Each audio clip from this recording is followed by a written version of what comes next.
Telepatia? Força. Invisibilidade. Não. No Brasil, o herói nacional precisa de outro tipo de superpoder.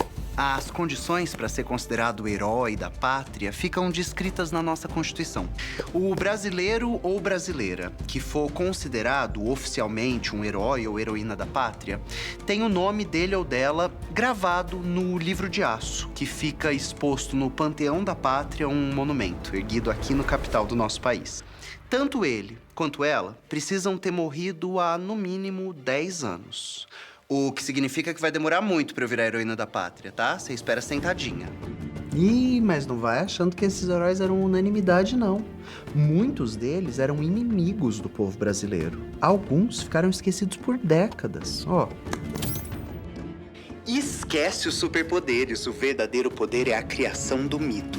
De Getúlio a Zumbi, Anita Garibaldi a Zuzu Angel.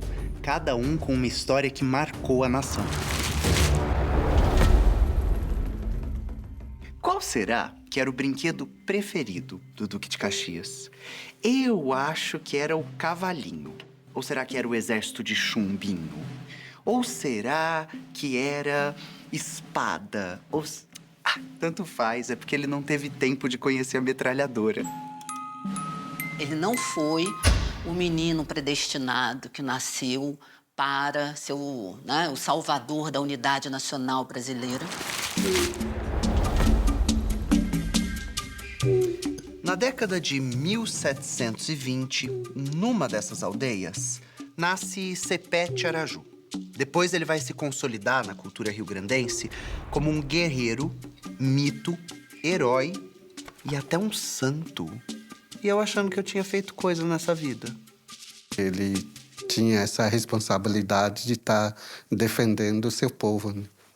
Que não era só o Guarani, mas outros povos também. A fama dele está relacionada a uma disputa por território. Disputa essa que remonta a algo muito antigo. Uma mania chata, menina, de europeu achar que é seu qualquer pedacinho de terra que eles encontram. Esse militar alagoano viria a ser o primeiro presidente da recém-proclamada República dos Estados Unidos do Brasil.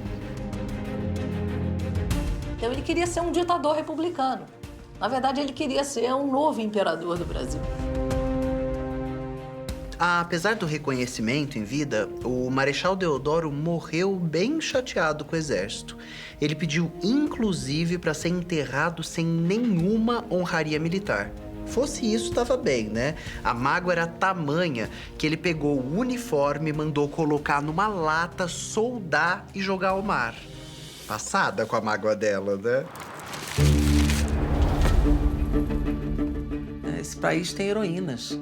Tem brasileiras, mulheres que sempre estiveram lado a lado em todas as grandes batalhas no Brasil. Só que não são reconhecidas, elas não são visíveis. De costureira de família, a Zuzu é alçada a estilista de um clubinho, menina, assim, sabe? De senhoras como eu. De estirpe, garbo, elegância, bem nascidas, finas, com muito de bom gosto. Olha, mas que fique dito, tá? Bons contatos são um caminho para uma boa carreira. Mas a Zuzu tinha algo a mais. Um je ne sais quoi, assim, sabe? Algo de inovador, de desbravador para mostrar para o mundo. No teu método Paulo Freire era o método Zuzu Angel de fazer moda. A mamãe achava que a moda, ela tinha que contar a história do país. Ela tinha que refletir a vida do brasileiro, nossas raízes, nossa nação, nossos mitos, nossa natureza, nossas lendas, nossas festas populares. Tem biógrafo que diz que ele era gentil.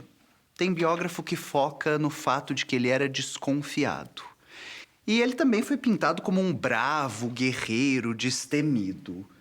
A contradição era tamanha, mas tamanha, que a figura de idolatria dele era ninguém mais, ninguém menos que Napoleão Bonaparte, Ou Joaquim Fênix, eu nunca sei, eu confundo os dois. Para o bem de Eu estava imaginando exatamente o que ele estava pensando se ele estivesse vivo quando o coração dele estava voltando para o Brasil.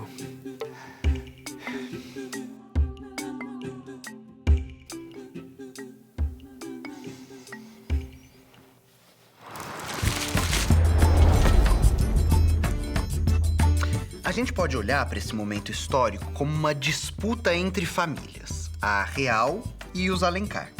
Quando essa disputa explode, a Bárbara já era uma senhora de 57 anos, viúva, respeitada por todo mundo, vista como uma grande dama da região do Cariri. Por isso mesmo, o apoio dela era definidor do futuro do movimento. Ela exercia uma grande influência na região. Eu sempre digo que o nosso papel é abrir portas para as próximas que vêm depois da gente.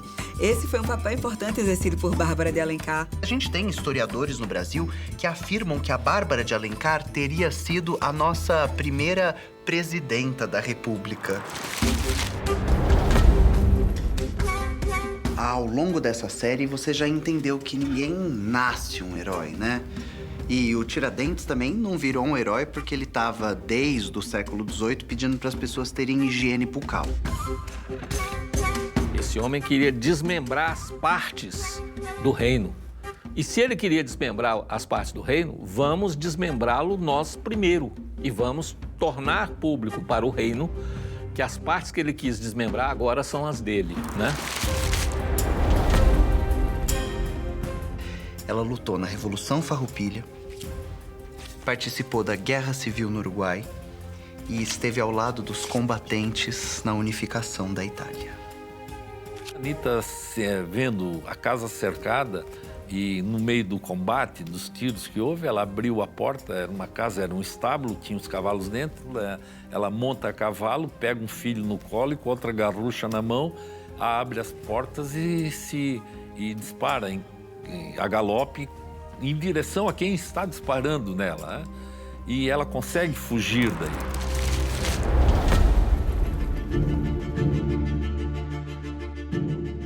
Nessa primeira vez que o Vargas chega à presidência, o plano era que fosse provisório. Só que ele foi ficando.